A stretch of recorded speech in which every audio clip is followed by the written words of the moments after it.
വിശ്വാസികളുടെ പിതാവായ അബ്രഹാമിന്റെ ഭാര്യയായ സാറ വാഗ്ദത്തം ചെയ്ത ദൈവത്തെ വിശ്വസ്തൻ എന്ന് എണ്ണുകയാണ്.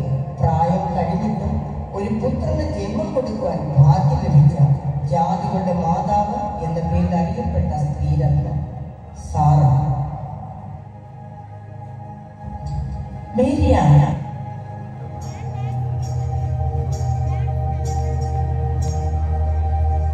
ഇസ്രായേൽ മക്കളെ മിസ്രയീമിൽ നിന്നും കനാനിലേക്ക് നയിച്ചുകൊണ്ട് പോകാൻ സഹോദരന്മാരായ മോശയോടും അഹ്റോനോടും ഒപ്പം നിന്ന ധീര വനിത.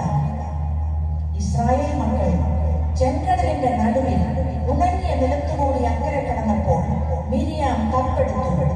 സ്ത്രീകളെല്ലാവരും തപ്പുകളോടും നൃത്തങ്ങളോടും കൂടെ അവളുടെ പിന്നാലെ ചേർന്നു.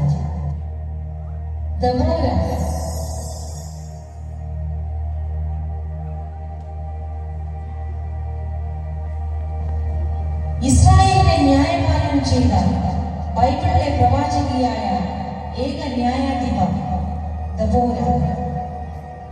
ആത്മത്യാഗത്തിന്റെയും ധൈര്യത്തിന്റെയും നല്ല മാതൃക.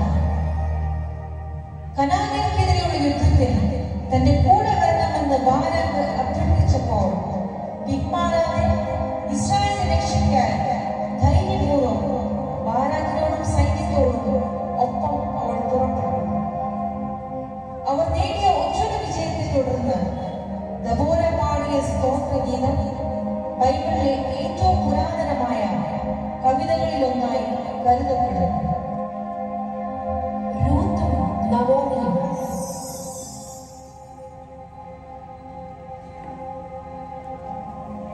യഹോവയോടും അമ്മാവിയമ്മയായ നവോമിയോടുമുള്ള ഇഷ്ടം കാണുന്ന തന്റെ നാടിനെയും വീടിനെയും വീട്ടുകാരെയും വിട്ട് യഹൂദ ദേശത്തെത്തിയ മോവാബ്യ സ്ത്രീയായ രൂത്ത് തന്റെ ദൈവഭക്തിയും കഠിനാധ്വാനവും വിശ്വസ്തതയും കൊണ്ട് യേശുവിന്റെ വംശാവലിയിൽ തന്നെ ഇടം പിടിച്ച മകളായിരുന്നു.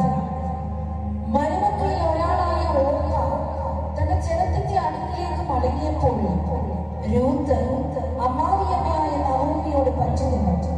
നിന്റെ ജനം എന്റെ ജനം, നിന്റെ ദൈവം എന്റെ ദൈവം.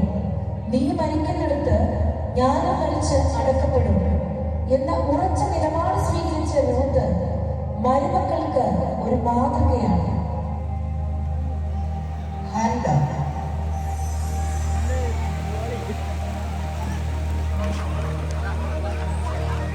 ഇസ്രായേലിന്റെ ആരാധകരുമായി ഏറ്റവും ഒടുവിലത്തെ ആരാധകനായിരുന്നു ശമൂവേൽ പ്രവാചകന്റെ അമ്മയായിരുന്നു. ഹന്നയുടെ അടുത്തു പോകാത്ത പ്രാർത്ഥനയും ത്യാഗ മനോഭാവവും സമർപ്പണവും ദൈവത്തോടുള്ള ഭക്തിയും വിശ്വാസവും ആ മാതൃകയാക്കി നടന്നു.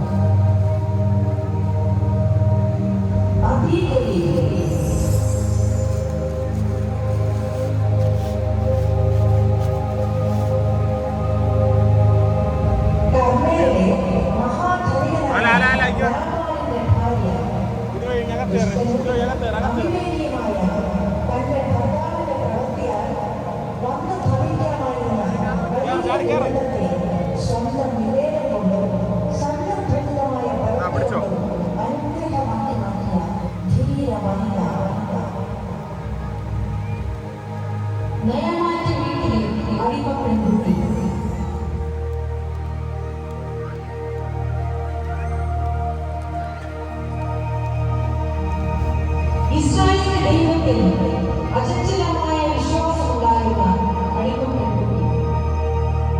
പരാക്രമശാലിയായിരുന്നുവെങ്കിലും കുഷ്ഠരോഗിയായിരുന്ന സ്വന്തം യജമാനായ നയനാന്റെ മുമ്പിൽ ധൈര്യപൂർവ്വം തന്റെ ദൈവത്തെ പരിചയപ്പെടുത്തി അദ്ദേഹത്തെ സൗഖ്യത്തിലേക്ക് നയിച്ച ധീരയായ പെൺകുട്ടി.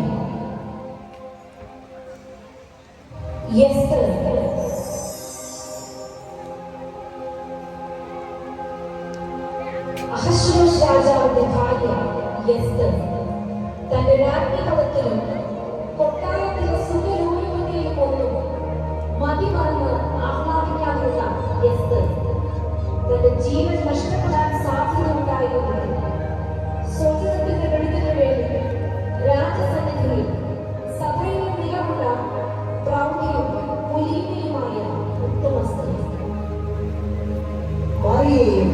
എലിശബെത്ത്.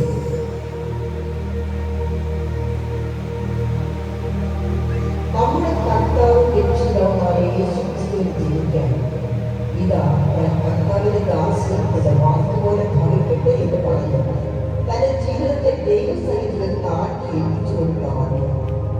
സ്വന്തം മകനും ലോകത്തിന്റെ പാപപരിഹാര ബലിയായി സമർപ്പിച്ച ത്യാഗത്തിന്റെ നിറവും യേശുക്രിസ്തുവിന് വഴിയൊരുക്കാൻ യോഗ്യരായി ജന്മപ്പെടുത്ത എലിശബെത്ത് ദൈവസന്നിധിയിൽ നീതിയുള്ളവരും കർത്താവിന്റെ സകല കൽപ്പനകളും കുറ്റമില്ലാത്തതുമായുള്ള ഉത്തമ സ്ത്രീ എലിശബെത്ത്. ഹന്ന പ്രവാചകി.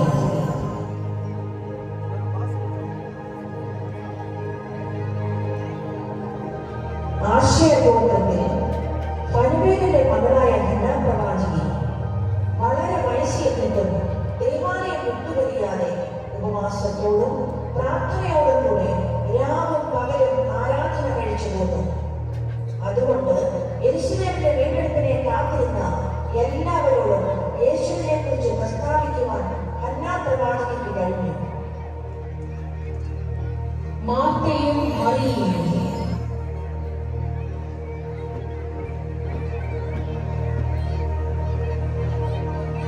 യേശു സ്നേഹിച്ച ലാസറിന്റെ സഹോദരിമാരായ മാർത്തയും മറിയയും യേശുവിന്റെ പാദപീഠത്തിലിരുന്ന് എപ്പോഴും യേശുവിന്റെ മൊഴികൾക്ക് ചെവി കൊടുത്ത് നല്ല അംശം തിരഞ്ഞെടുത്ത മറിയ പലതിനെ ചൊല്ലി വിചാരപ്പെട്ടും മനം കലങ്ങിയിരുന്ന മാർത്തയ്ക്ക് യേശുവിന്റെ സന്ദർശനം ആശ്വാസം തന്നെയായിരുന്നു.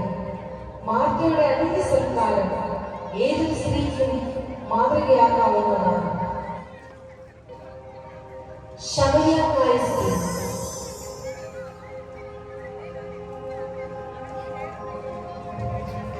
യേശുവിനെ വശിക്കലാണെന്ന് തിരിച്ചറിഞ്ഞ ശമരിയക്കായ സ്ത്രീ അറിഞ്ഞ സത്യം മറച്ചുവെക്കാതെ വെള്ളം കോരാൻ വന്ന കാര്യം പോലും മറന്നു കുടുംബം അവിടെ വെച്ചിട്ട് പട്ടണത്തിലേക്ക് ഓടിച്ചെന്ന് ആ സത്വർത്തമാനം എല്ലാവരെയും അറിയിക്കുന്നു.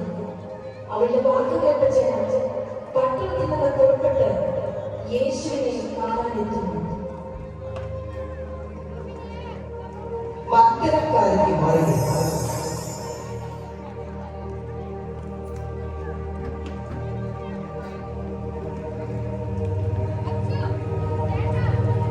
യേശുവിന്റെ ശുശ്രൂഷയുടെ അവസാനം വരെ യേശുവിനെ അനുഗമിച്ച മക്കരക്കാരന്റെ മറിയ. മരണസമയത്തും യേശുവിനോടൊപ്പം അവൾ ഉണ്ടായിരുന്നു. അതിരാവിലെ കലറിലെത്തിയ മക്കരക്കാരന്റെ മറിയയാണ് താൻ ഉയർത്തെഴുന്നേറ്റു എന്ന സദ്വർത്തമാണ് ശിശുക്കളെ അറിയിക്കാൻ യേശു ചുമതലപ്പെടുത്തിയത്. അപ്പോസ്തലന്മാരുടെ അപ്പോസ്തലയായി മാറിയ മക്കരക്കാരന്റെ മറിയ. ക്രിസ്തീയ ജീവിതത്തിൽ സഹോദരന്മാർ അനുഷ്ഠിക്കേണ്ട കാര്യങ്ങളെ കുറിച്ച് പൗലോസ് തീത്തോസിന് എഴുതിയ ലേഖനത്തിൽ രേഖപ്പെടുത്തിയിട്ടുണ്ട്. അവർ ഭക്തപ്രിയമാരും പുത്രപ്രിയമാരും സുബോധവും പാതിവൃത്യവുമുള്ളവരും വീട്ടുകാരെ നോക്കുന്നവരും ദയയുള്ളവരും ഭർത്താക്കന്മാർക്ക് കീഴ്പ്പെടുന്നവരും നന്മ ഉപദേശിക്കുന്നവരും ആയിരിക്കും. സദൃശവാക്യങ്ങൾ വാദിത രണ്ടിൽ പറയുന്നത് സാമർത്ഥ്യമുള്ള സ്ത്രീ ഭർത്താവിന് ഒരു കിരീടം. പ്രിയ സഹോദരന്മാരെ, ഈ കാലഘട്ടത്തിലും സുവിശേഷങ്ങളിലേക്ക് പോയിട്ട് നല്ല പ്രാർത്ഥനാ ജീവിതം നയിച്ച് കർത്താവിൽ നിന്നും നല്ല സാക്ഷ്യം ലഭിച്ചവരായി രക്ഷിക്കപ്പെടുന്നവരുടെ ഇടയിൽ നശിക്കുന്നവരുടെ ഇടയിൽ ദൈവത്തിന് ക്രിസ്തുവിന്റെ സൗരഭ്യവാസനയായി തീർന്നു. ചരിത്ര പുസ്തകത്താളുകളിൽ നമ്മുടെ പേരുകളിൽ രേഖപ്പെടുത്തേണ്ടതിന് ദൈവകരങ്ങളിൽ നമ്മെ താഴ്ത്തി സമർപ്പിക്കാൻ സഹകരിച്ച എല്ലാവർക്കും